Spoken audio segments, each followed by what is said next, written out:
All right, all right. We are live. Izzy on the ones and twos. Spencer's on vacation, gallivanting around California. I'm here with Steve Strazza, Alfonso in the background. We've got the market absolutely ripping. One of the greatest days of the year last week. Everybody's all gloom and doom, but the market keeps going up. We got a lot to talk about. Hit it, Izzy. Let's go.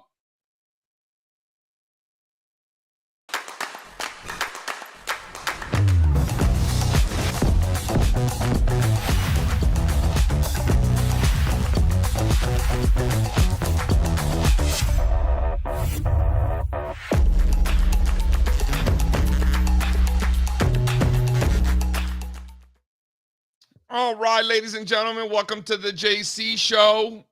There's an intro somewhere about the JC show. It's fantastic. Shout out Giancarlo. Izzy on the ones and twos today. Spencer Israel gallivanting in California. My understanding he's at a wedding. I think the wedding was on Saturday. Not sure why he's not coming back till Wednesday. I don't know. We got a lot to talk about today. First of all, I just want to say that podcast last week, I was in New York with Joe Fahmy and Josh Brown, Michael Batnick. If you hadn't seen the podcast, we'll drop it on the chat. Lot of fun, lot of laughs. We had some good conversations about volatility and really what it means to me. You know, Josh was kind of like, it was pretty stupid. And, you know, I tried to quantify what dumb and stupid meant, but he was right. So a lot of fun and also great conversations after the show. We went out to dinner. Nice crew. Great. So we're waiting for Strazza to come on in here. Spencer's not going to be joining us today, but we do have the Fonz in the background. I want to get going since we do have the Fonz. Throw up slide 2. I just want to tease this out a little bit, just because I think it's such an important list. I'm going to talk about 3 things, and we'll talk about the state of the markets. Throw up slide 2 quick, Izzy, before we go to the state of the markets. No? There it is. Come on, Izzy. It's early. It's early in California. Izzy's not used to DJing this. You ready? Are we ready for this? No? No Hall of Famers. All right. No Hall of Famers? Not yet? I'm being told to wait. I got about 8 pounds of oxtails on Friday. And, you know, my big problem with oxtails is that historically, the broth was super spicy, like too spicy. But the meat itself wasn't spicy enough. That was like a big problem of mine. So like I worked at it and now my oxtails, the stew itself is not that spicy, but the meat is. Because I marinated before and all that cayenne. That's the secret. All right. Tip of the day for the oxtail lovers out there. All right. So here we're looking at the Hall of Famers and we'll go into the state of the market. These are the biggest companies in the world. I think Steve's here. If you want to let him in, Izzy. These are the largest companies in the world. What's up, Mr. Strazza? Oh, here we are. These are the largest companies in the world. And I'm going to tell you something right now, because this was a good idea on my part.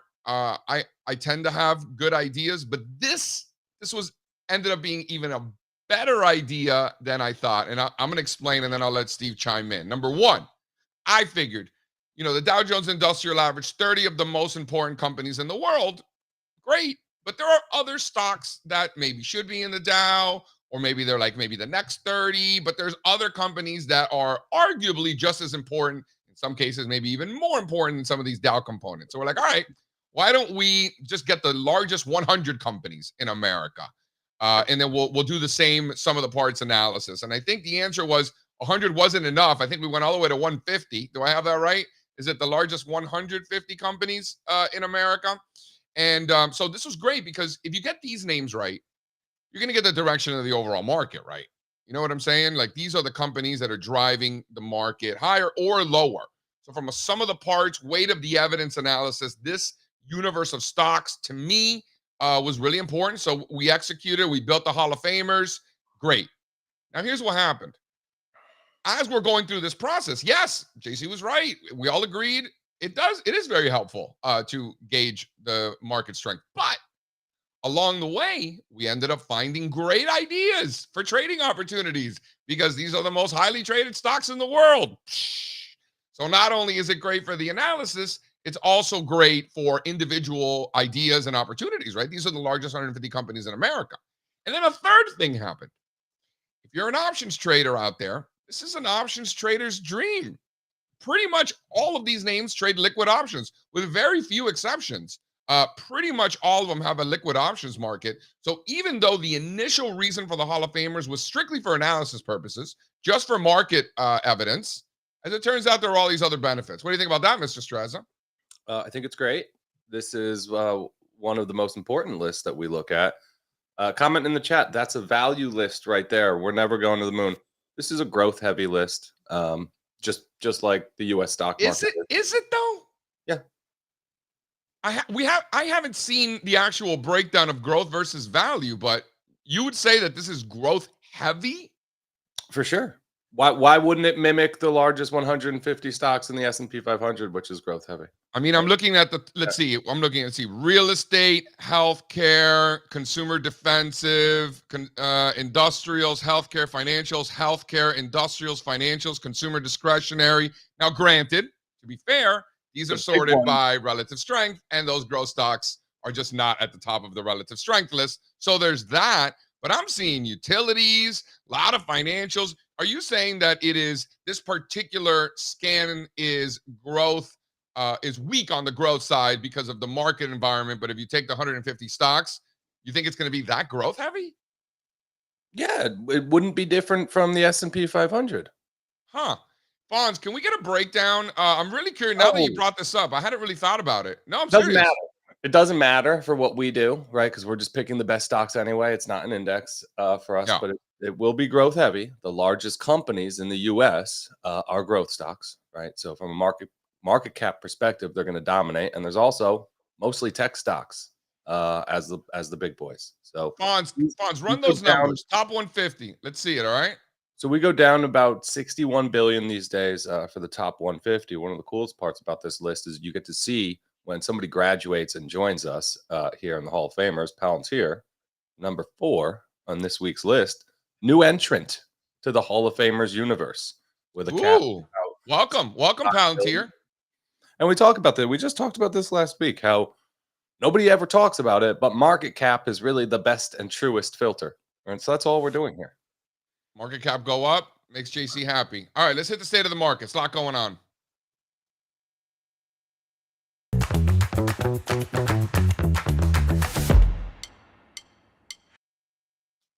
All right, ladies and gentlemen, we are looking at the Dow futures today, up 45 points this morning.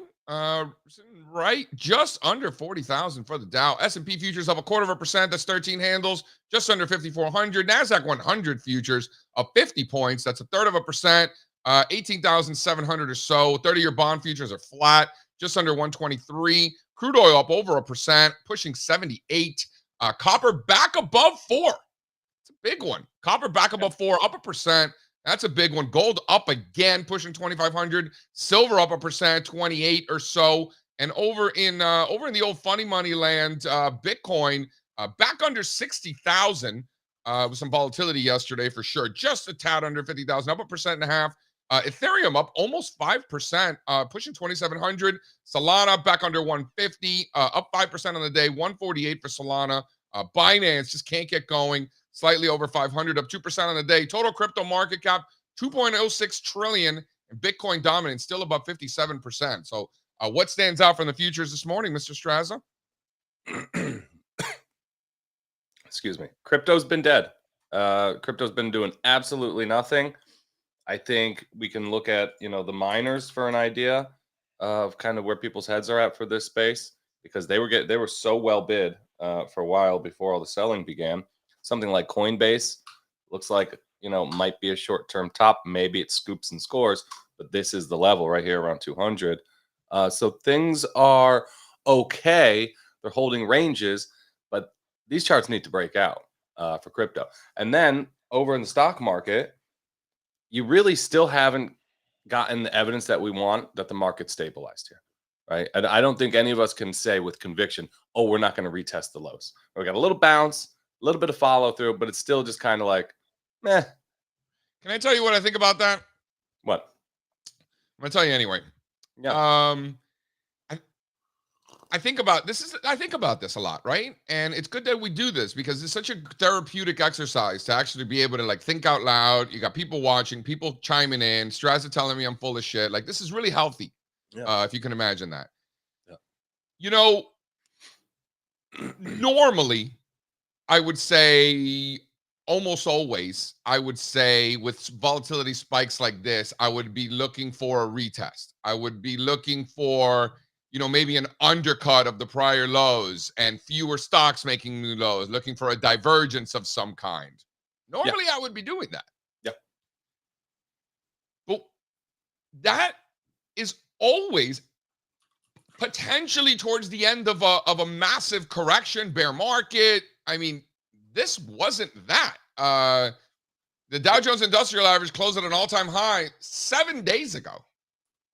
7 days ago. So I find it more difficult to be looking for a retest of the lows if like we haven't really put in like a key low. Still a bull market, still an uptrend. Obviously, in theory, none of us know what the market's going to do next. We're just talking about trends, right? We don't know what's going to happen, but that's how I'm thinking about it. Do you think that's wrong?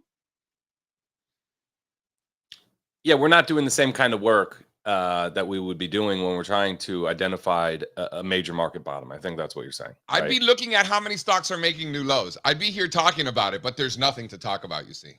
No, we should be counting the amount of stocks that are completing tops. That's what we should be doing. Yeah, sure. That's really the big development over the past.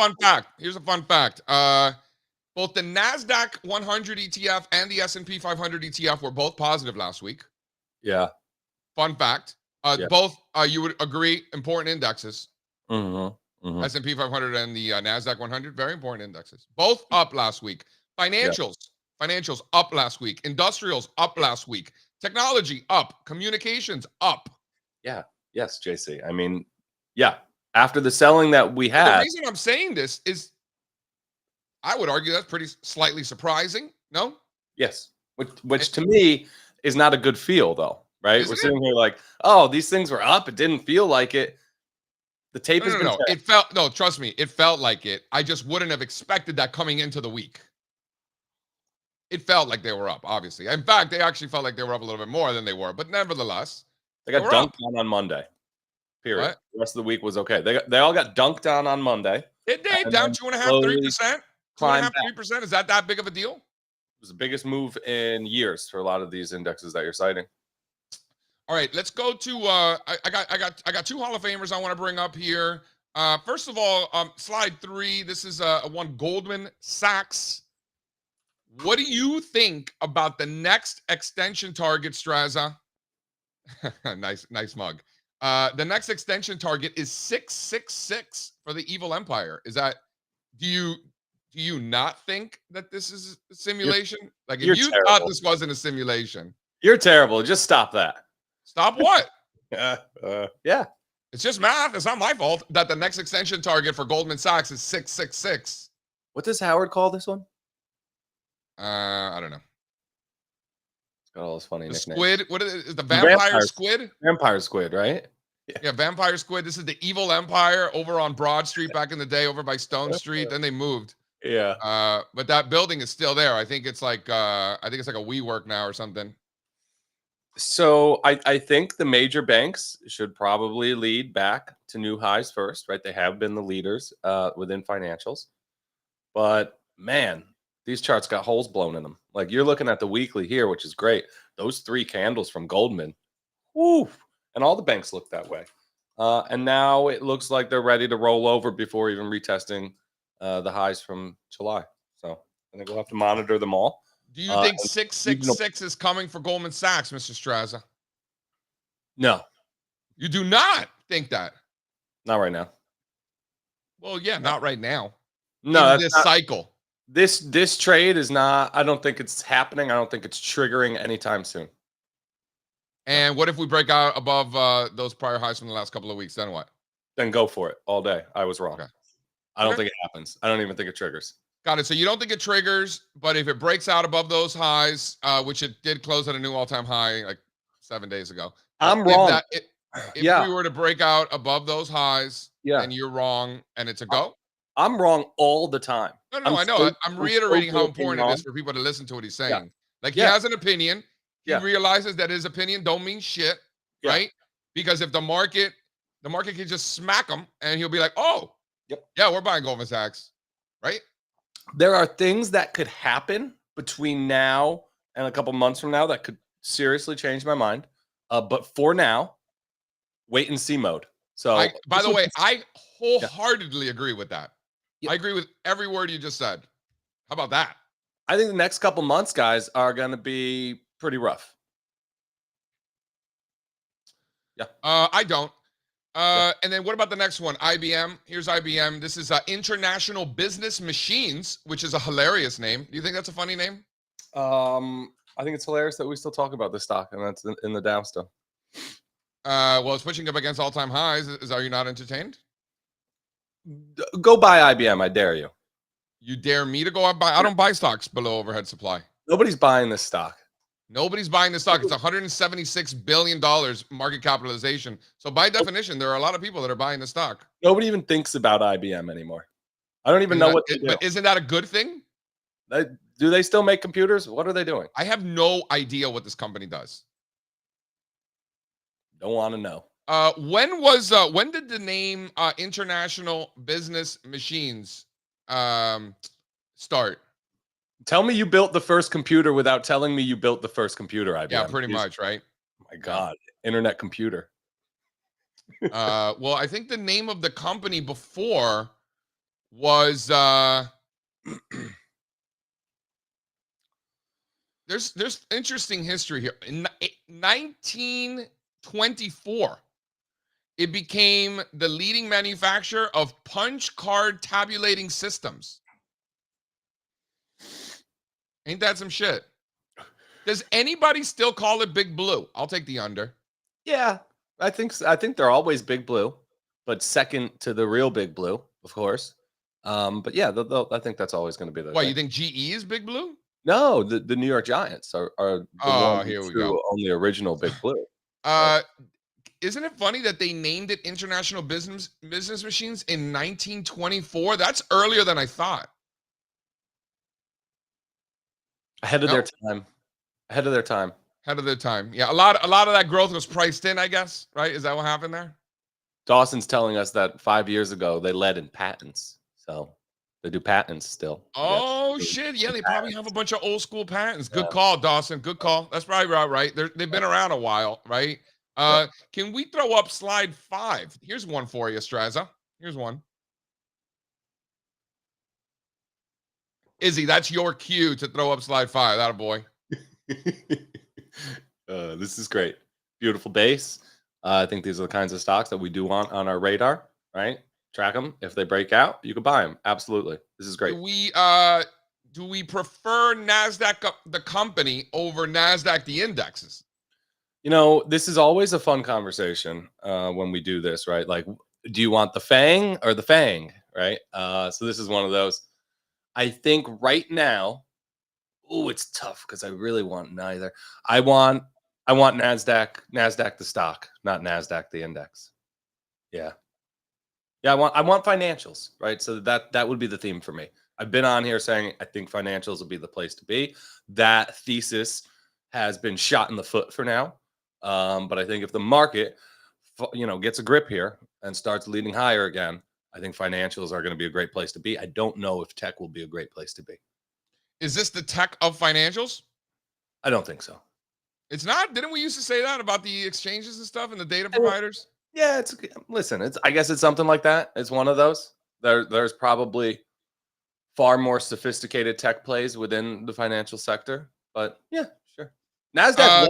Throw up the next slide because this is important. We had so much success and we got so much value out of the Hall of Famers that we said, you know what? Oh, wow. We said we got to get the juniors. Yeah. So these are the next 150 stocks. Is that right? I don't know exactly how we're doing this. I think it's the next 100. Wow, look at Fonz. Look at Fonzarelli already coming in with the hot data. Go back to the OG Hall of Famers quickly there, Izzy. So this is the original Hall of Famers, largest 150 companies in the world. Technology representing only 20% of this index, Mr. Strazza. 20%, largest component, largest weighting. Financials represent 17%. Discretionaries at 9%. Healthcare at 17%. Industrials at 14%. You know what this looks like? When you look at this, basic materials at 2, communications at 6, you know what this looks like? It looks like an index of another country, right? Mm-hmm. Right, Strazza? I believe this is just the percentage of issues from each sector on the list. Yeah. Right? So you got about 30% tech. What if you include communications or something? And then take half of cyclicals. I would have guessed more, wouldn't have you? It's a lot. It's growth heavy. I would have guessed more. I would have guessed more. I would have said, you know, to your point before, I would have guessed more. Interesting. But yeah, if you take if you get 30% in tech, it's growth heavy. Well, tech is the largest component. Yeah. All right. Now throw up the juniors again, because again, we had so much success with this. We took a page out of India's playbook. India does this cool thing where they have the Nifty 50, which is like the Dow for India. And then they have the Nifty Next 50, right? Which are the next 50 stocks. And I just thought that was the coolest thing ever. So like that theme of the next, you know, the next group has really stuck with me. Shout out to all our friends in India. Shout out to Akshay coming in last week. The audience loved Akshay. Best dressed man in Mumbai. Love Mumbai. My kid's doctor with the allergies and stuff. You know, I've been taking the kid for the allergy problems that he's got, which as it turns out, he doesn't have much problems. So that we got that going for us. The doctor is from Mumbai. So he like recommended some local Indian joints, you know, so like I'm in cahoots with the Indian doctors. Yeah. That's the way to do it around here. So Junior Hall of Famers, the NASDAQ is one of those, by the way. So it's the next 150. You see here, I mean, we go all the way down to like 30 billion in cap. So at this point, the Junior Hall of Famers are going down to 30 billion. Yeah. We could talk about real estate too. I brought some real estate charts after Kenny. We could talk about real estate. I was hoping we could talk about some of these safe stocks. Real estate, safe stocks. Wow, we've come a long way. I remember, I feel like a minute ago, they were telling me real estate was going to bring down the entire stock market. Remember that? I know. They look pretty safe to me right now. So I guess not. What about slide 7 there? I thought this was an interesting one. Tel Aviv, huh? Would you have thought that Israel would be one of the best performing countries this month? They're always good. Always? They're always good. Well, they've been underperforming by a lot. They're still below the prior cycle's highs. This chart's underperforming? Yeah. We're still below the prior cycle's highs while a lot of these indexes are above. You wouldn't consider that an underperformer? What's your time frame? The relative strength line on this would be up and to the right. The more you zoom out is my point. Longer term. Yeah, from the start of this chart. And is that because of the exposure to technology, you think? Yes, 100%. This is a tech index. What is the weighting of technology in Israel? What is that tech fund? IZRL, is that it? It's like an ARC Israel fund. IZRL. Wow. Looks just as bad as all the other ARC funds. Look at this. Strazza. Guess. The Israel ETF. What's the percentage of tech? Go. Don't look. Guess. 60? Don't look it up. 60? No. 40. 40? 60? 40? Yeah, it's 40%. Yeah. 40%. You're getting 3% discretionaries, 2% communication. So that's a pretty solid number at 40% technology. It's a lot. You would guess 60, Strazza? 60, bro. Dude, they are like all tech. They're like us. It's all tech over there. No, I get it. One more. Throw up slide 8. Last one, and then we'll bring in Kenny. Brazil, very impressive. Also, I think Brazil is technically the best performing country so far. I know Egypt is up there and Indonesia for those keeping score at home. But Brazil up there, I think that's impressive. Little random there. Also notice how Brazil is already taking out those prior cycles highs and Israel is not. Yeah, look, the currency thing. But you also, that you drive me crazy when you do this. Why? Because this is not the Brazil chart that I'd be buying as an American. Right. In fact, Right. it looks nothing like this. This is true. Like This is true. I'll give you that. This chart means nothing to me in my life and my money. Like I can't buy. I Wow. love it. I'm frustrated right now because he's showing me charts that I would love to buy, but I can't buy them. You could buy the EWZ and short the Brazilian real. Oh God. You choose not to, but you could. I don't have time for this. All right. Bring on Kenny. Right. Let's go. It's been a long time coming. They ain't come from my club, they tug it. Putting up numbers, 99 pounds, and I still kept it 100. Hola. Yeah. Kenny Glick in the house. What's up, my man? What's up, brother? How are you? How was the you took the kid to college? Everything good? Yeah, it was some trip. It was I drove through the hurricane and the storms the whole ride, 12 hours in the rain. So that was pretty crazy. My wife did a really good job packing. So we Jenga'd the truck in very well. Nothing got too wet. And it was awesome. The move-in was great. They did a really good job. Plus, I had my friend with me. My wife had her friend. We were like a well-oiled machine. The other parents and like students were like, "How is your room done already?" It was like she had been there for months. So she's all listen. Good for you. My parents really fucked that one up for me. I was like way behind on the curve. I was like I remember like the first day of college. I remember going to the liquor store to get beers, and like we weren't allowed to bring beers in the dorms because that was illegal or whatever. And I remember having like in my suitcase and like having so many 30 racks of beer in my suitcase and like dragging it like it wasn't obvious what I was doing. That's funny. That's funny. All right, Kenny, we had quite the reversal last week. Sell off on Monday, rally throughout the rest of the week where the S&P and the NASDAQ actually both closed positive for the week. So did financial, so did industrial, so did tech, so did communications, so did energy. A lot of positivity in last week's chart. Do you think that this is a fugazi bounce or you think this is legit? Well, I'm going right back to just sticking with individual names. But before that, I just want to point out, I've been doing this for 30 years. And when I knew I was leaving the house and I knew I was starting to pack up, I wasn't paying attention to the market. I told everybody, get ready for the most unexpected possible crash of the century because I'm not going to be around. And then you're going to have the most extraordinary action you've seen in years because I'm not going to be around. So if you were in my room, my partner Solid Jello called the bottom of that entire move. And of course, it was 420. If you saw the QQQ low print that held, it was 420. He nailed it on the futures chart. Can we just reiterate that your partner's name is Solid Jello? Solid Jello. That's right. And what did Mr. Jello have to say about this action? He was loving it, especially calling that bottom there, crushing the UVXY as it's always ready to be crushed. And as soon as that gave way, that set the tone for the Thursday beautiful day. Again, I didn't look too much, but I heard good things. But we're back, so now I go right. Sorry to keep stressing. How does one get a nickname like Solid Jello? Out of curiosity, we can't get into that right now. You can't get into that. It's a family show. Fair enough. Yeah. All right. But I'm getting right back into the individual names. I love a disaster. So give me some Riley today. RILY getting absolutely spanked. What did they do now? This thing is crazy, bro. Yes. This thing's cut in half today. What did they do now? I don't know. And I don't know. But I know that any stock that goes down this much, usually you get a decent bounce. So I'm going to keep an eye on this one. I've never traded this one, so I'm trying to get a feel for the action. Pre-market, there seems to be plenty of liquidity. Is this a 2015? This is a 2015 SPAC, Daddy. Oh yeah, okay. And we're back to those levels. Too. There's one more disaster. What was it? Another earnings report. Oh, this is a small guy, ESPR. I had some fun with this a couple of months ago. ESPR. So that's getting hammered down under $2.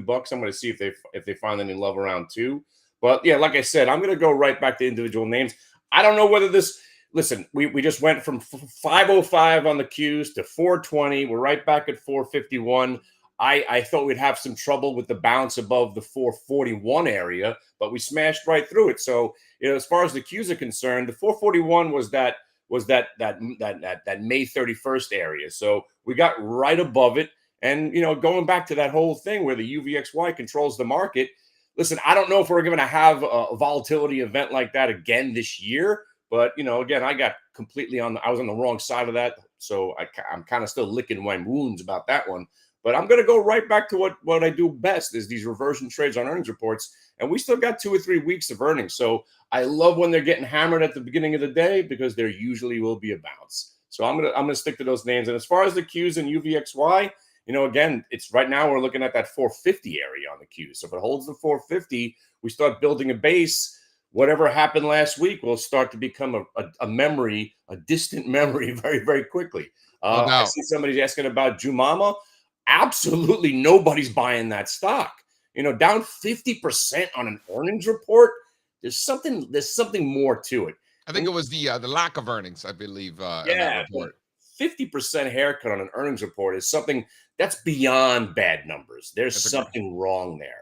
So again, that stock, there was no buying that day. There was no buying the next day. So again, I don't know if this Riley's going to be a Jumama, but again, I'm going to be looking at it, looking for a bounce, and going back to just day trading and staying out of positions because man, did that hurt. That hurt. It's starting to get. I was in. I had those short strangles on. It was just a terrible, terrible trade. So I'm just trying to move on and get back into the swing of things. Welcome back, Kenny. Let's go. I'll be following this, and we'll chat in the morning. And for that guy, it's crazy what I did. I won't do it again. Later. Nice. Shout out Steve Strazza, who's been calling Riley a zero for quite some time. Strazza, can you explain to the folks why you thought it was a zero? I know this Cojones guy. He's been bearish, right? This is one of your favorite short sellers. Yeah, I should take my flowers on this one. So we actually removed this from a number of universes because we thought it came with undue risk. And you know what? And you know why we can remove things from our list? Because we can do whatever the fuck we want. Yeah. This is America. You guys made me feel bad about it too at the last Portfolio Accelerator, just so everyone knows. What? Tell me why. What did I? Was it me? Did I say something? Well, there was a man in the room who was with us who was interested in longing it, and it was squeezing at the time. Who was that? Give me a hint. New York guy, lives on the West Coast now. New York guy lives on the West Coast. Oh yeah. Okay, go ahead. He paints. He's fantastic, right? And it was a greay question. Why we were talking about freshly squeezed, and that had one of the highest short interests, and I'm showing the table, and he's like, "Why isn't this on it?" I said, "Because I pulled it, and it was squeezing at the time, so there was pressure there." Oh, because this was on the short squeeze list. Yeah. And then it got kicked out of the short squeeze list because Strazza didn't like it. I don't, listen, we had SunPower on the list. You don't want to be in those names when they go to zero, and you wake up on a morning like this. You just don't. It's not worth it. And correct me if I'm wrong. Almost always those zeros come from that list. Always. They're being shorted for a reason. They're going to be shorted all the way to zero in a lot of cases. So if we can find a way to pull some of those zeros off the list, as we go, we're only just stacking the odds more and more in our favor, not having to deal with those names. So we want the ones that are not going to zero, but people think are going to zero. So can we just talk about Riley real quick? Yeah, go ahead. They suspended the dividend, and they put out a big note. Their focus is now on deleveraging. They just had earnings. CEO commentary. Our Q2 results were hit hard by non-cash losses, mainly tied to our investment in Franchise Group and Vintage Capital loan receivable. The tough consumer spending environment, this is bullshit, and issues related to FRG's former CEO have significantly impacted this investment. They were doing some shady off-balance sheet stuff, right? And then they're taking losses from things that were never on their balance sheet. This is what Coyotes has been talking about for over a year now. Some really sketchy stuff going on. As we shift our focus to deleveraging, we're suspending the common dividend and reviewing strategic alternatives for Great American Group. Our priority remains on our core financial services businesses and maximizing value from our existing positions. Sounds like some asset sales in their future. Does it mean anything to you? Was this a SPAC daddy? It looks like a SPAC daddy, doesn't it? Isn't the chart strange? It looks like they were public, and this stock, I know the stock traded back in the day. Right? It looks like Kathy Wood's been buying it is what it looks like. Well, look, it's been around since like all those ARK funds. And then something happened, and it looks like they SPAC'd in 2015 when I look at the chart. And now this will be their first time back at SPAC levels. And that matters, right? That's like an IPO. That's busting the IPO memory right there. So this was a 10x off the SPAC and a round trip all the way back. Yeah. And then so total return for this SPAC daddy right here, 0.0. Ain't that something? From a 10x all the way round trip. That's aggressive. You don't see that very often, especially this quickly, right? No, you don't. Especially from a bank. I was hanging out with some Kenny Glick super fans this weekend. It just sounds like they have so much fun in this chat room. I don't ever get to be in it because I'm far too busy, unfortunately. But the stories that they tell me about just the things that go on in Kenny's room, absolutely wild. Absolutely wild. Also, I wish that I was on here. I wanted to tell him I watched an old what's the man's name? That the voice that he does. I watched Christopher Walken. So it was an 80s movie. It was called The State of Grace. We're just going to do a recess right in the middle of the show right now. JC, you would love this. It was young Christopher Walken, like peak Christopher Walken. He was like, he plays like a messed up dad. And Sean Penn is like his son in it. So it's like young Sean Penn, young Christopher Walken, late 80s movie, just fantastic. So good. State of Grace. Check it out. I think I saw it on Amazon Prime, but really good stuff. Kenny would like it. I'll have to tell him. All right. Yeah. What do you say we bring in Mr. James Bartelloni on here to blow our minds? What do you think? You guys ready to get your minds blown? You guys ready? You guys ready? Hit it, Izzy. Yo, Jay, we've been friends for a long time. Make the call. I mean, this is pretty professional, guys. Nice show you got going here. Mr. Bartelloni. JC, what's going on, man? What's up, dude? How are you, man? I'm good. It was a great weekend. No surf out here in San Diego, though. It's dead. But it's because we got the south swell coming in. If you go up to Newport Beach or Huntington Beach, overhead, we're like a lake. Yeah, it's been a bummer. Do you want us to feel sorry for you? Because none of us feel bad for you and your lack of waves in San Diego this morning. It's America City, bro. I'm going to the Padres game tonight with my son too. Oh, that's fun. Nice park. Yeah, really nice park. And we're going to a steakhouse right near. We have a tradition every summer. We try to go to different steakhouses in San Diego to check it out. So it's a good thing. Yeah, it's gonna be cool, man. Good thing. These Mexicans, they don't mess around. You got, right? These Mexicans are hardcore, dude. I love it. Oh, it's all good, dude. Bartelloni, James Bartelloni, not Mexican. Bart, so man, you and I, we talk a lot offline, and the folks they just don't understand the things that the folks don't understand the things that I don't understand, right? Just to reiterate what's going on here. So we have put together, I have commissioned James Bartelloni, aka Barts Charts, to put together a sacred geometry of financial markets course, which I can't believe took us this long to make happen. But this is going to be fantastic. I'm going to take the course, right? And then I'm going to take a deep breath. And then I'm gonna smoke some of California's finance, and then I'm gonna take the course again and see if it makes sense the second time. Probably a good idea. Should I do that? That's my plan. Is that a good plan? I'm really excited, JC, that we're doing this. So thank you. It's gonna be really, I think, eye-opening, right? You brought some charts. You brought some charts. There aren't any circles or Leonardo da Vinci or like. There's a lot of references. There's a lot of references, but actually, I put together some charts. JC. What we're going to try to do is demystify actually how simple it can be.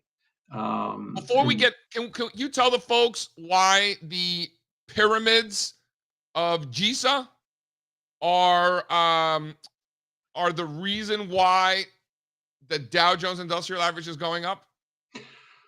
I don't know if I can tell you why it's going up, but I can definitely tell you why it's pivoting in certain areas. That's for sure. Explain to me what the hell this has to do with Egyptian pyramids, please.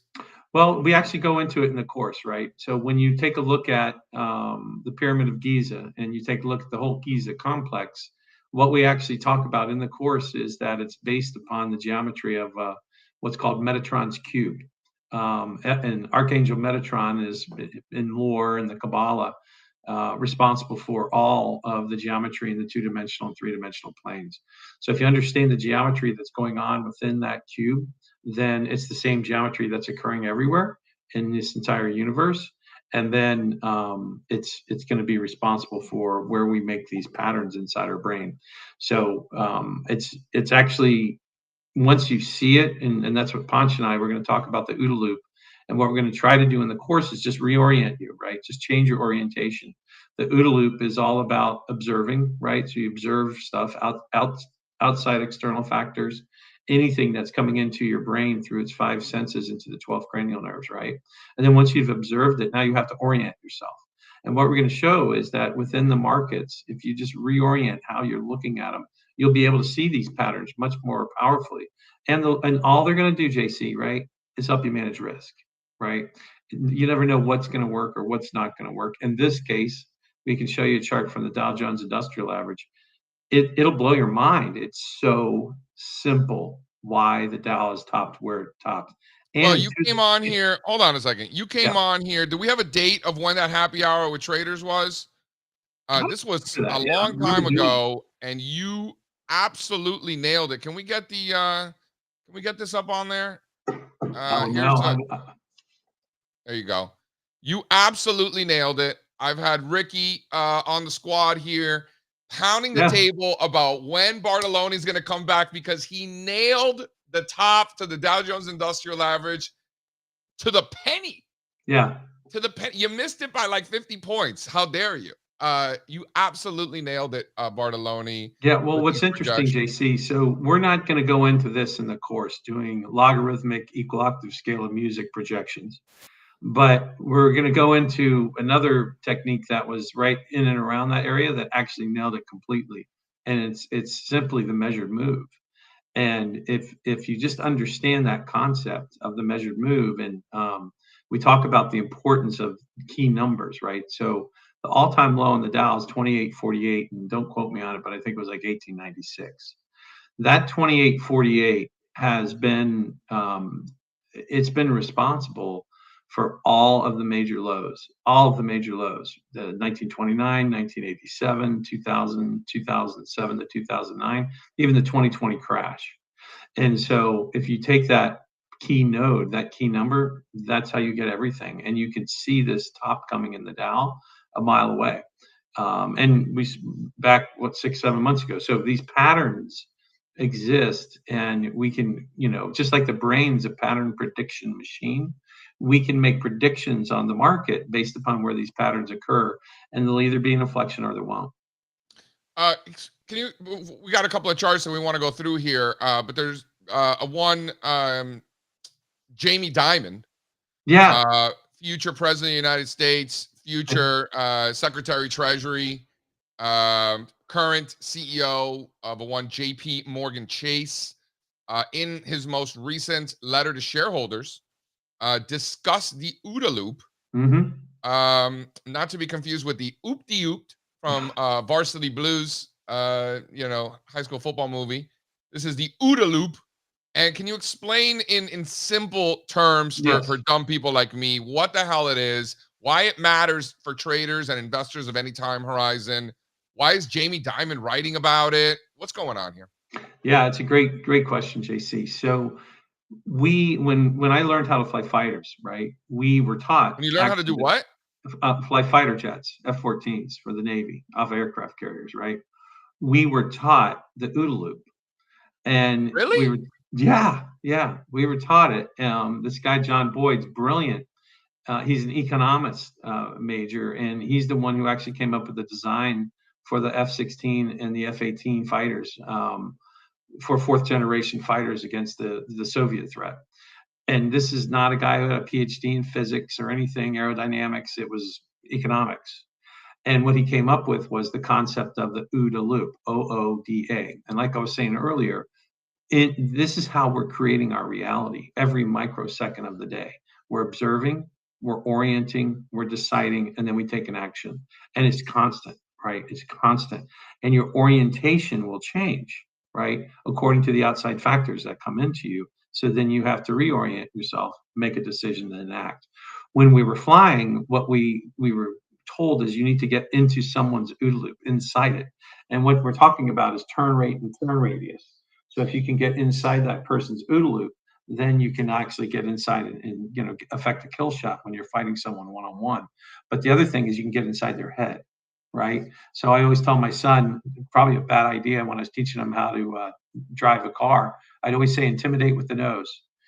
Again, probably a bad thing to say to a 16-year-old who's trying to learn, but basically we would intimidate, we'd move our nose, try to bring our nose on someone to get a gun sight or a gunshot, and that would require them to make a decision and act. And so what we're trying to do is get inside their OODA loop and see how they'd react to us. Why does it occur with trading? It's totally important, right? Because we have to, even as whether you're a fundamentalist or a chartist or you're a little bit of both, you're observing outside facts, right? You're observing what's coming in and coming out of the market at every moment of the day on a tick chart or maybe up to a monthly. So based on that observation, you have to orient yourself, whether you're a bull, whether you're a bear, or whether you're neutral. And so taking that information, making that orientation, then you make a decision, then you act. So you just got to go for it. OODA loop. And so you can, Jamie Dimon's talking about it because that's how you assess how you're doing in business, right? Observe the different things that are coming into your business, orient yourself to whether they're good or bad, make a decision, and then act. That's the OODA loop, and that's why it's so important. And that's what we're going to be talking about. Bartelloni, everybody is a Japanese yen expert now. Yeah. I have known you for, how long have I known you? We don't want to talk I've about known you that, for like JC. 17 years, 16 I think years, you're right. I think something you're like right. that. Yeah. Jim Bartelloni, my CMT level 3 professor, or level 2, was that right? Level 3, I think maybe. Yeah, level 3. Still a good friend and mentor to me for sure. So thank you for Back all the at you, years JC. of that friendship, Bartelloni. But you actually have been tracking and trading the Japanese yen this entire time. Like, you didn't just become a yen expert last week, you see.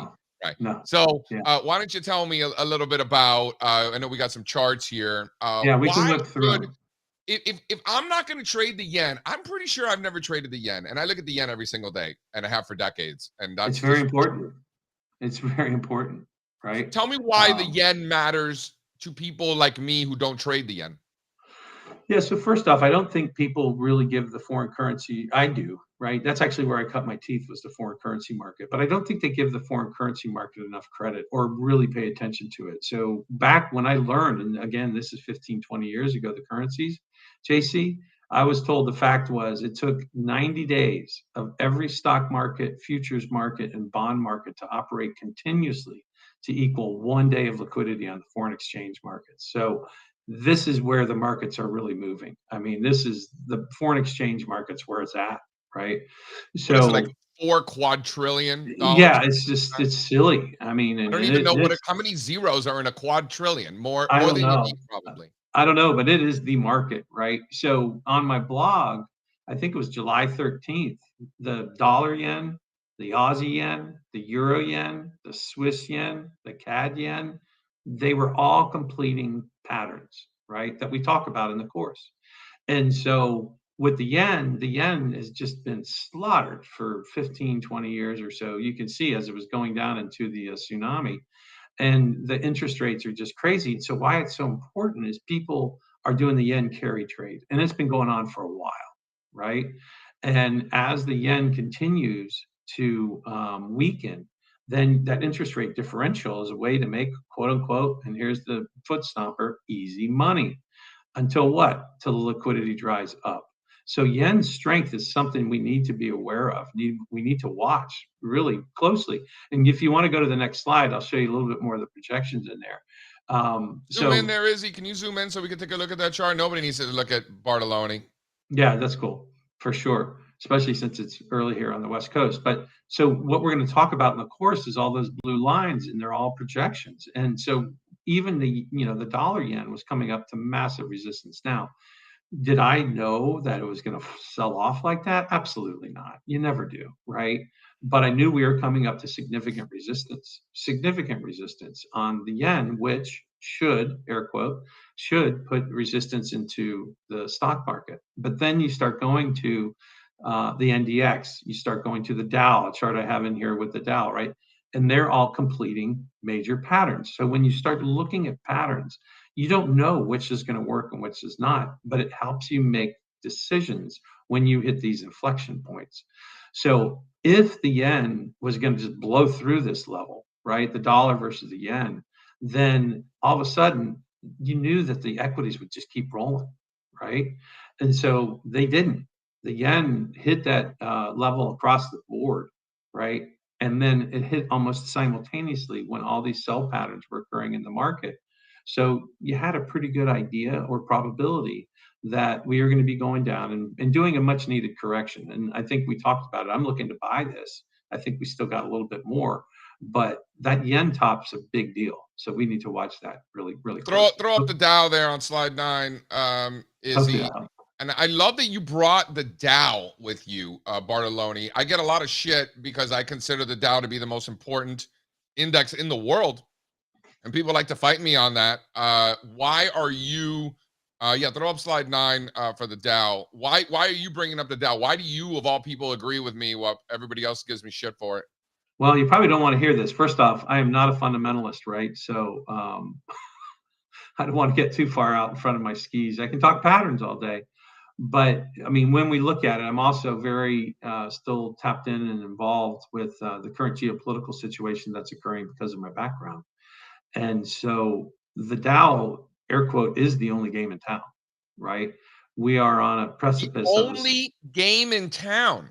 Yeah. The Dow. If you start thinking about a hedge fund manager, multi-billion-dollar charity guy, right? Institutional money. Where are you going to put your money in this? Are you going to go into the NASDAQ? No, right? Are you going to go over to Asia when they're about to blow up? No. You're going to go in Europe? About to blow up? Well, it sure looks like things are heating up, right? So there's a lot of uncertainty. I don't know. Does it? Yeah. Things are heating up, JC. Yeah, this is real, man. This is really real. We are not in a good situation. Yeah, someone just asked, where's the Dow chart? I'm like, I don't know. Fonz is having some internet issues. So it's a little bit delayed. We'll get it up. So the only game in town is to the strongest global stocks that are going to survive, the Dow 30. So the Dow is showing more relative strength across the board. So that makes sense, right? But as you can see, when you see these measured moves, JC, you're just going to be like, it's crazy, right? We actually, in the course, we talk about the Egg of Columbus. You ever heard of that George Bear book, Egg of Columbus? No. Yeah, it's incredible. It's 19 pages long. It sold for tens of thousands of dollars in the 50s. 19 pages, done by George Bear. Have you ever heard of George Bear? No. Oh my gosh, he's like when it comes to financial astrology and geometry, he's on par with W.D. Gann. So he wrote this 19-page book. It's 19 pages. And oh, by the way, that's a reference to the square of 19, which is 19 times 19 is 361, the sun, blah, blah, blah. So anyway, in the Egg of Columbus, it's all about how he basically says, okay, after he sailed across the ocean and came back, all the smart people said, hey, well, that was easy. And he's like, really? And they're like, yeah, we could go do that now. He's like, okay. So he got a bunch of eggs, hard-boiled eggs, and he said, hey, make the eggs stand up straight. And so everyone's trying to make them stand up straight, and they can't. He goes, bink. He just breaks the bottom of one and stands it up straight. He goes, it really looks easy after you see it, right? So look at this Dow chart, JC. Again, it was 1896, 2848. We're going to talk about it in the course just about simply measured moves. So from 2009. I wonder what Twitter must have been like back in the 1890s. It'd be awesome, right? But this is the top, the exact top on the Dow based on measured moves, and they're all harmonic. They're the same measured moves, right? So we could see this top coming, and then we had that magical 40,655, right? So it's just one of these things where this is look what happened when it did it the last time. And so a 382 retracement from that 2848 nodes, 25,000. And people are going to freak out about that, but it's not that much when you're up at 40,000. You know what I mean? It's not. So, oh my God, 1,000-point down day, whatever. It's 40,000 Bartelloni, can you tell me what the next number is? for higher. Yeah, for the Dow. I haven't calculated it, honestly. I don't know. It's that was far out. It's just too far. 50,000 is not out of the realm at all. 50,000. I'm looking at just under 60. Yeah, I think we could blow through recalculate 50, it. go straight to 60. Let's see where this bottoms. You know, We were looking to buy some Dow 50,000 hats, and I think we're just going to skip that and get the Dow 60,000. I mean, Like people are like, right oh, now, 8-minute abs. What about 7-minute abs? You know? well, Magic 7, number 7. But right now, JC, look, we should find some resistance. You know, people, oh, it's been a bounce. If you take a look at like an hourly chart, the bounce that we just completed in time is exactly equal to the little like bounce we had halfway through this move down. So it should start down today or tomorrow. And I'd like to see another leg down, you know. What's the number for the downside? Billy asking a good question. What's the number to the downside in the Dow? You know, I'll post it to you. I haven't projected it yet. At a minimum, it should be equal to the move we had, you know, that we just completed, right? Just doing basic geometry. But I haven't even completed it yet because I've still been focused on the upside. But I think we're hitting resistance and we should start down. One more chart, Bartalone's. Sammy's. Yeah, this was what the hell is going on here? I see letters, I see lines. Well, what I did was I wanted to show you, you know, I've told you about my Elliott wave counting, right? I do know it and I try it, but it's like my golf game, right? If we're ever out golfing and you ask me what my score is and I turn around and I start counting the numbers, I'm lying. So if I go below a subwave of a subwave of a subwave, don't count it. So this is just a monthly chart from the all-time low, and it sure looks like 5 waves up, right?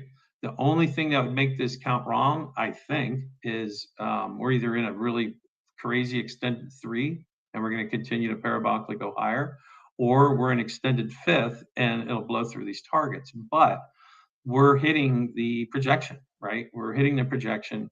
It didn't invalidate any of the rules. That's what's up there on the left. And so, boy, we could be the rules. Yeah. Wave 2 can't go below the beginning of wave 1. Wave 3 can't be the shortest. In my experience, it's often the longest. Yes, correct. And wave 4 can't go below the start of 1, or by the start of 1, the top of 1. That's right. So that's a valid count, and it's hitting a projection. So look what happened to NVIDIA, right?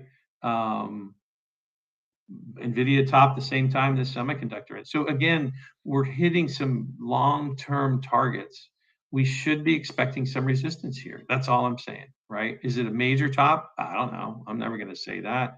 But we should be expecting some resistance. When you start looking at the yen, when you start looking at that measured move on the Dow, some of the other indexes, it's, you know, we should be hitting some resistance here. So you don't know how long this is going to last, but the fact that all of this is happening at the same time, probably not a coincidence, right, Bartalones? That's right. So we learned it, JC, right? Circle of life, chartered market technician, fixed income, currencies, commodities, equities, global. They all move together, right?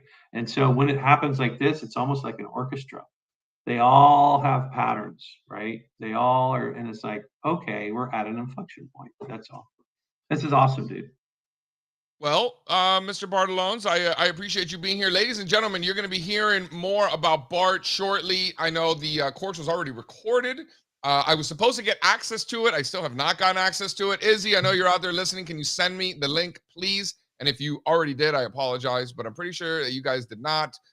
Looking forward to that. Ricky's also very much looking forward to this. Ricky, big fan of yours, by the way. That's cool. Well, I appreciate that, Ricky. In fact, JC, on a financial charting course, we actually go into Rudolph the Red-Nosed Reindeer and the 12 cranial nerves.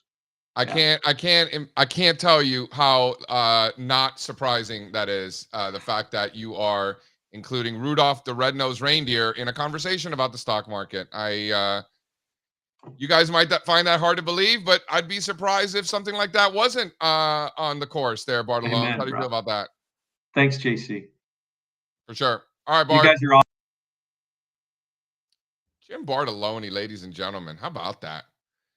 I mean, he's got me thinking for a long time. I remember we could bring Strazza back on. I remember one time we were at Bloomberg over like on 59th and Lexington in Midtown Manhattan. And, we were doing like some technical analysis, CMT, whatever. A bunch of us were down there and I'm walking out with Bart and Bart just doesn't say a word.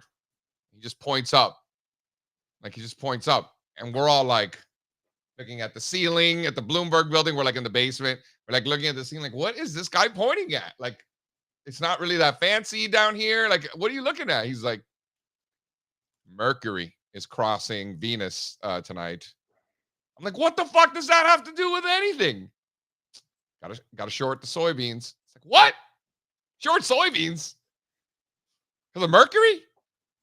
So anyway, ladies and gentlemen, Jim Bartelloni, that was 16, 17 years ago. I'll never forget it. This guy was blowing me away.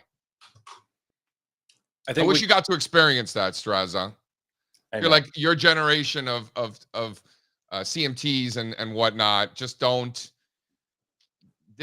able to experience those times, I don't know. Did they have like you had classroom style courses with guys like Paul Sienna, and you all hung out, and it was this nice community in Manhattan.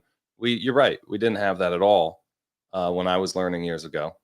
I don't even know if those classes exist anymore. Do you? No, they don't, because it was like a weird thing because CMT Association is a non-for-profit, but then they had like these courses. So it's like a weird thing where like the non-for-profit is selling the courses to help people take the exams. So it needed to turn into like a third party. It was like a whole thing, which is at the end of the day, just a huge bummer because the CMTI, which was the CMT Institute is what they called it, was so awesome. I still have friends, a bunch of friends that I met at those. And by the way, they were virtual classes. They were all online. I thought you guys were like in a classroom together. We were in a virtual classroom. It's still cool.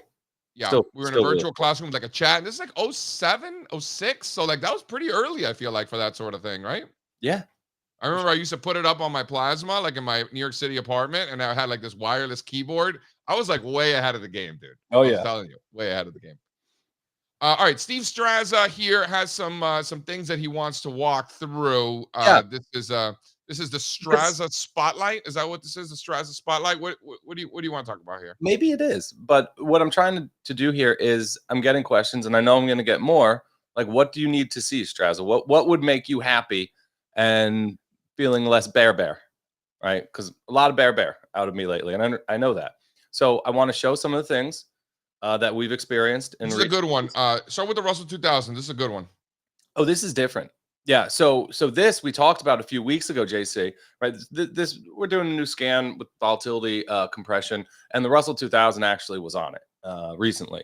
So things got really tight. You could see the range here drawn in blue on the right hand side of the screen. Right. We were just coiling all year. This nice little range right at the base breakout level around 200. Volatility went from its lowest reading in about 4 years, since before the pandemic sell-off, right, to its highest reading since 2022. And that's what we're talking about when we say from contraction comes expansion for volatility, right? It goes from one low extreme and then it rockets higher and you see volatility expand.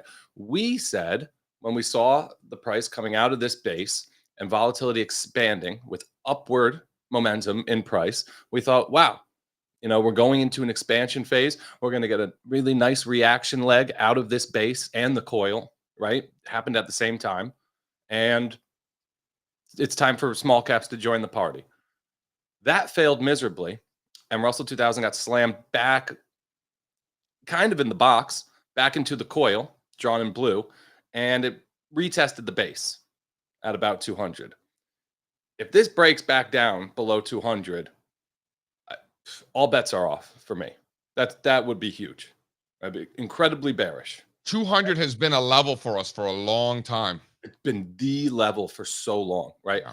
And really, it's not just a bounce. It's not just holding 200 that'll make me feel good. We got to be back above 225, just like with the Goldman chart that we talked about, right? We need to reclaim those pivot highs from last month. This damage needs to be repaired. So when I sit around or when I come on the show and I say the bounce, this little rebound rally which was nothing more than a dead cat bounce to me last week, was meh. What I'm saying is none of the damage from the prior few weeks is being repaired on this rebound rally. Let's look at some of the tops that actually helped guide me out of a lot of exposure over the past few weeks, helped me reduce a lot of my positions, and they are still tops. They need to be failed tops ASAP for me to feel better. So start with Dell. I've been looking at these charts every Monday morning for 3 weeks now and changing the drawdown percentages. And guess what, JC? What? They keep going up. These numbers keep going up. It was 39% last time. Now it's 48% for Dell. Stock's been cut in half. This is an AI leader. This was a leadership stock. This is one of the best stocks this cycle. It's down 50%. It completed a top. That top needs to fail, and the bulls need to step in here and repair the damage. Next chart. AMD down 40%. It's right there. It's right there. It could scoop higher today, right? But we need to see it. These things need to start happening. On last week's bounce, none of this damage was repaired. Not even close. AMD down 40%, still a top. We need to be back above 140. Next. Super Micro, one of the AI darlings this cycle. It's down almost 60%. This chart looks just god-awful. Run from this chart right now. Needs to be back, I don't know, in the 700s, right, for that damage to be repaired. So do you get the point I'm kind of making here? These are tops. These are tops. And now, but can you address something quickly? Because for somebody who's having as much success as you've been having over the last 2 weeks, 5 of the 6 trades you put on have all doubled. Several of those are up hundreds of percent. So Mr. like gloom and doom, I don't trust this market, is really crushing it from the long side. Palantir, tell me how much Palantir shareholders give a shit about Super Micro. We've really mastered the art of relative strength internally, which is something I'm very proud of. We have been leaning into companies with, honestly, company-specific catalysts, right? We've been leaning into trades right after earnings, like big earnings reports, smashing the cover off the ball, and then the stock opens up 1%, 2% because the broader market's holding it down. That's kind of been the strategy. Really, really stock-specific catalysts, and we have been able to pick winners that are just tiny pockets of strength in what's been a really rough and red tape. And this is one of those political names where, liberals get butthurt when this thing is doing well. And I love that when the extremists, not just liberal extremists, conservative extremists too, when they avoid stocks because they're too woke or whatever, like these are great. These are tailwinds. These are like short squeezes without the short interest. They're like inherently built in short interest, right? This is one of those names because Peter Thiel is from Silicon Valley, but he doesn't give a shit about, the Democratic Party. He's a Republican, and that bothers people. Like, that's great. That is great to have something like that behind your stock. Here's the truth, and the bottom line about a stock like Palantir. This is an incredible business. It's just an incredible business. There is no one like them. They're one of the largest government contractors in the world. They have technology that no one has, that they've worked 2 decades on building. This company is run by some of the smartest people in the world. I think it's one of those names, JC. The risk of Palantir is not owning enough. This company is that good. Wow. You think this is one of those names where the risk is not being long enough? Really? And they are just turning the corner. Like, I hadn't really thought about that, to be honest. Like, I haven't thought about it like that. As I think about it more as one of these political extremist squeezes. Not so much the risk is not owning enough. Like, something like a crypto that I think about it like that, and maybe some of these other stocks. But I never thought about Palantir like that. JC, this company is so good, right? They're How do we even know what they do? I feel like they're like this like black box of like, right? What do they even do? Imagine being able to skirt certain reporting rules because you're that important. The information you have is so important that you don't have to report it. Oh, that's true. It's a good way to look at it. Like, yeah, they're in so deep with the deep state that they don't have to follow SEC rules because the SEC gets a tap on the shoulder, be like, let these guys just keep doing what they're doing. JC, this company is so like mission critical, like for our country, that I wouldn't be surprised if one day it's not a publicly traded stock. if they don't let it trade publicly. It's a little surprising that it still is, isn't it? Yeah, I wouldn't be surprised if they take this one back from us, and I'll be very sad. But don't a lot of these like defense stocks have a lot of government contracts and they're publicly traded? This is one of them, right? So it's a and it's defense also stock, huge but it's payout. not in the. But it's not. It's considered software. Software, some will call it aerospace and defense. It's Palantir, right? It's just one of these special situations. They're just different. It's Palantir. I Do you know where it's headquartered? Do you know? No, probably California. It's California guys. You would think it's actually Denver. No shit. Yeah, they probably have some crazy shit out in the mountains somewhere, caves and whatnot, right? Can I finish my tops? Please. I have 2 more tops. I have a couple more tops. I know, but the chat was bugging out about Palantir because it was ripping, making new highs today. So I just wanted to talk about that because here you are, all gloom and doom about the small caps and then the Dow and the SMCI, and meanwhile, Palantir's up 300% in a few days. The chart looks incredible.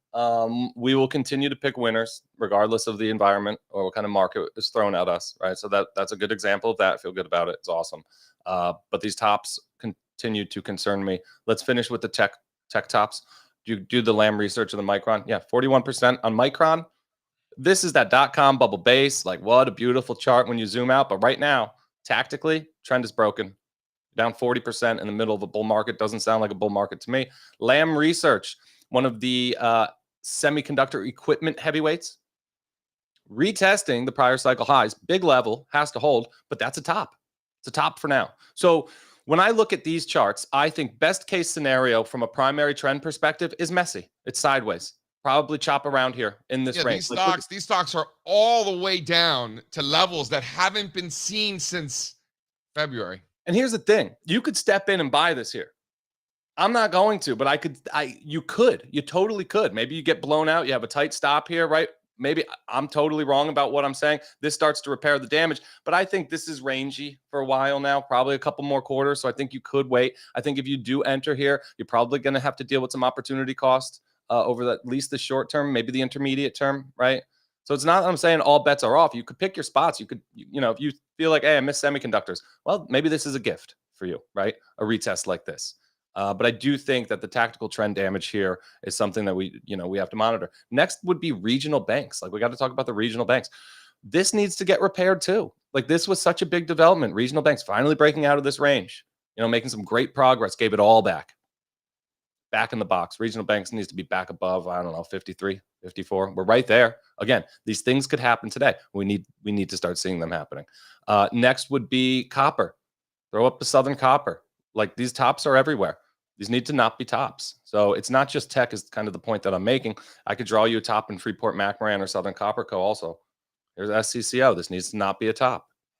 Throw up slide 2, please. Speaking of not a top, this is the opposite of a top. Mm-hmm. This is and those are out there too. Those are out there too. The Dow component. Uber, right? We do have some failed tops. I need to see more of them.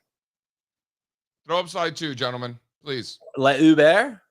No, dude. I think we might. Well, I won't say it. We might do something with this one today. Ooh, little foreshadowing. Here we go. We're already talking about it. So ExxonMobil, this close at the highest monthly close of all time, by the way. I don't know if you saw that just 7 days ago. This is an energy stock integrated from Texas, in case you didn't know. $530 billion in market capitalization, just an FYI. Pays a yield 3.2%. You notice how this one just looks so much better than the others? Why do you think it looks so much better than like Chevron, for example? I don't know. They should look more similar, I think. Yeah, Chevron has struggled while Exxon continues to grind higher. And I know it's only 9:45, but look at that wick in Chevron today. Is that right? What is that wick? God, sun's wick? up, man. No, that looks like a bad print. 3 minutes into the open. Anyway, I think there's something here with energy. I think we're going to start owning more and more energy stocks in the future. And then just to finish it off, 2 more tops. Throw up the German DAX. Right, there is some damage internationally. I did this in local for JC. If you want to throw up the DAX, that's a top right now. It needs to not be a top. Throw up the Ethereum. I don't know if this is kind of like wild card bonus. I'm not going to lose sleep at night as a stock market bull if this is still a top. Maybe Ethereum is slowly losing that race against Solana, right? So this one's not going to break anything for me, right? If it is a top, but you need stuff like this. Look at the Coinbase, for example. Coinbase, same thing. You don't want that to be a top, right? These are speculative assets. You want the cryptos to kind of be along for the ride if it's a bull market. You don't want something like Ethereum, the second largest cryptocurrency in the world, peaking out, printing a classic top, rolling over, falling back into the box here. So that's all I got. Did I scare anyone? Did I scare anybody in the chat? No? I mean, I don't think you're being scary, especially with all the longs you keep putting on. So all facts. Chat's chiming in tonight. The Trump is going to be on Twitter. Oh shit. So less of a political thing and more of like, do you find it as interesting as I do that big events like this are taking place on Twitter instead of like on a TV channel where traditionally that used to be the case, or radio before that, right? It doesn't surprise me. I mean, like, didn't JFK won that election because he wasn't as ugly as who's the ugly guy that he was up against, right? Is that true? Yeah, because that was the first debate on TV. Wow. So the rest of the country got to see like a good-looking guy, well presented, spoken. Because JFK, like, he was a G, right? Mm-hmm. And then, right? So anyway, the point is we've seen sort of that evolution over the years, regardless of politics. This could be about anything. But do you find the fact that something as important as a former president being interviewed, live in front of what's probably going to be Who's doing it? Is it like Tucker Carlson, or who's interviewing him? I think it's just Elon and Trump, isn't it? Really? Wow. See, like, this is what. So, do I find it surprising? Not at all. And I know you don't either, because we've known the power of Twitter. We built brands on Twitter. We know what Twitter can do. We know it's a great platform. I think a lot of other people are probably surprised by it. But for me, you're saying that Twitter's a great platform. A lot of people would argue that it is a terrible platform and it's too noisy. I would push back and say that's because those people don't know how to use it. Yeah. Yep. Listen, has Twitter changed a little bit since Elon's taken over? I'm not going to sit here and lie about it. I see it. How do you think it's changed? It's changed a bit. They're serving me up some interesting stuff to look at. What? Tell me more. Twitter's moved to the right. They were attacked before Elon took over as being a right-wing platform. They were smack dab in the middle. They were literally the most balanced platform that we had. And they got attacked for being right because they were right relative to everything else in media, right? So they were relatively right, but they were fair and balanced. Since he's taken over, yeah, it's moved. You're saying they used to be more left, you mean? It did. Dude, remember the vaccine you're saying stuff? Right. You're saying right. They used to be more left, you're saying. It's more right now. It used to be more left. I think it was right in the middle back in the day, right? I think it was perfect. You remember the vaccine stuff, the COVID stuff? That was not right at all, right? They silenced the people who were talking against the vaccines and stuff like that. That wasn't a very long time ago. So he took over. I don't think that he made it any secret what he planned to do, but it's moved to the right. Absolutely. And I don't mind it. I think it's okay. I think it balances out a lot of other shit that's way left in media. So it is what it is.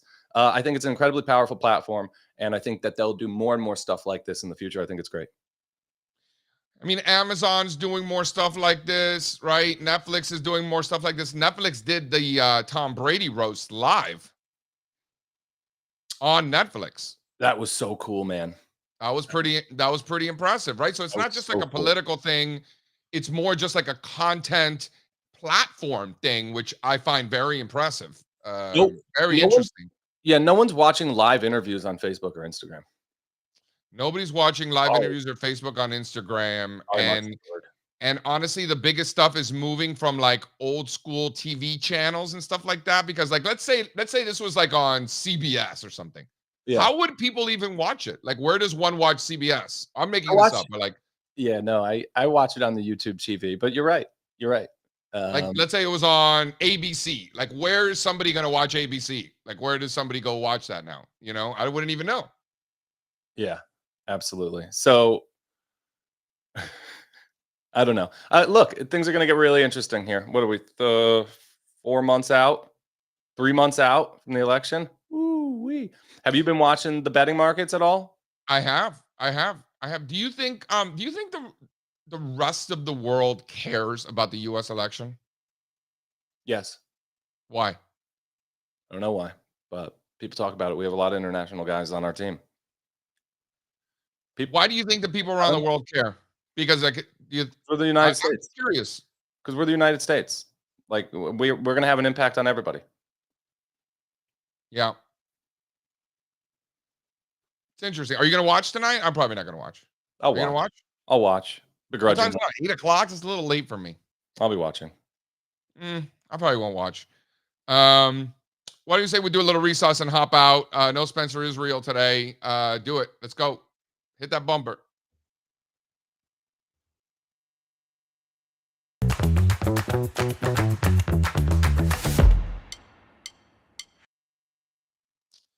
Mr. Strazza, get yourself some oxtails.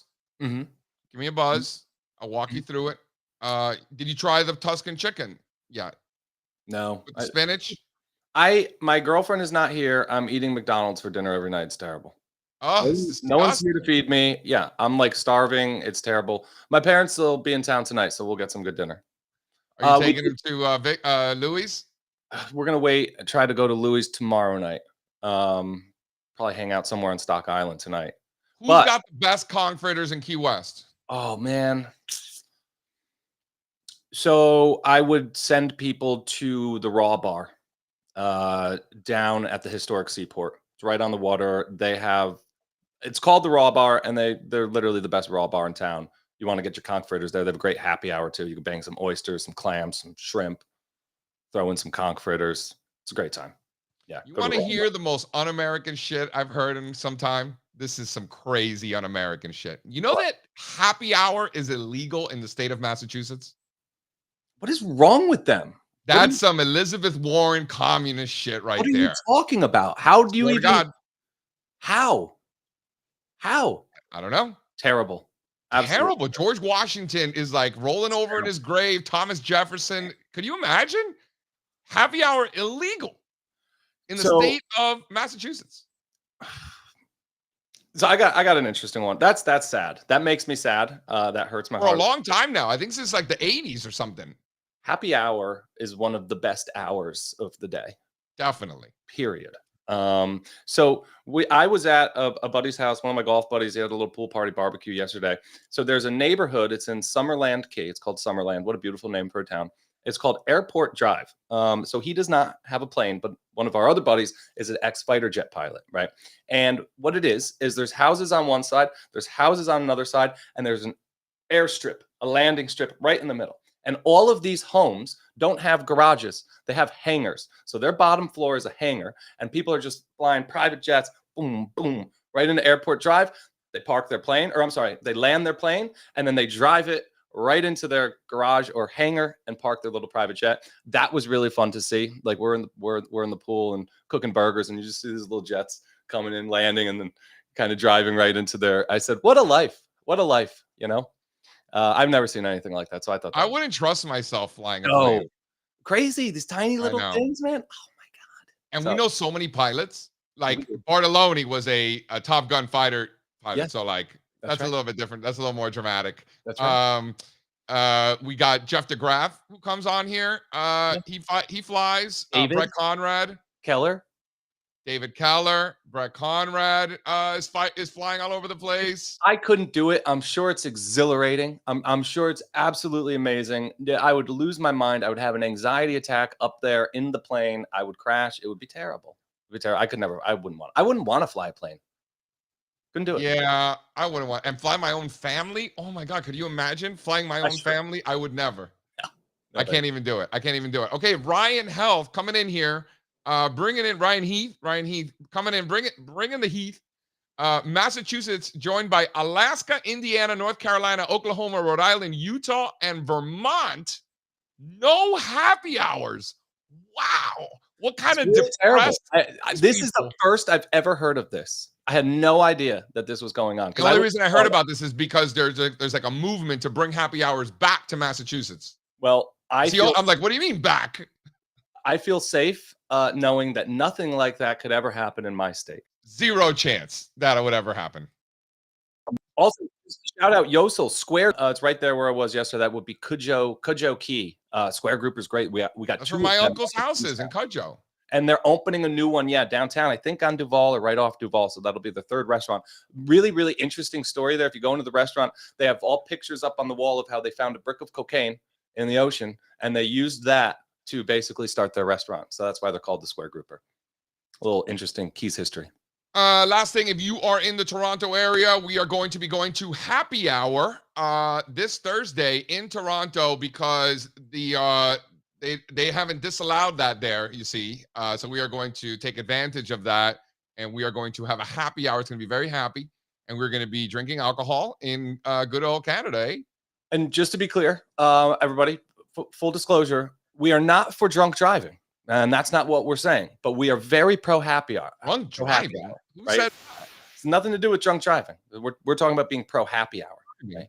Yeah. So there's these called Ubers, you see, that take you. It's, big fans. We're big fans of Ubers. Yeah, big fan of Uber. Shout out Uber. Fans of happy hour too. We'll cut it short early today, guys. We will be back tomorrow. Spencer may or may not be back tomorrow. I don't know. Should we let him back in if he's ready? I don't know. Where the hell is he? Yeah. This is pretty good. Fonz had some technical difficulties. Bartelloni came down, brought the heat. Kenny in the house, back from Georgia. You crushed it today on the producer side, my friend. Kudos to you. Oh, great work. I had no idea we were walking into a show with no Spencer today. I walked like halfway through the show. I'm like, who's our guest today? I'm like, oh yeah, Bartelloni. JRP, yes, the half shell raw bar. That would be the one I'm talking about. Check it out. Louis' Backyard. If you're in Key West, get involved. Hoping to be there tomorrow. All right, guys. We're out. Adios. Have a good day. YOLO responsibly.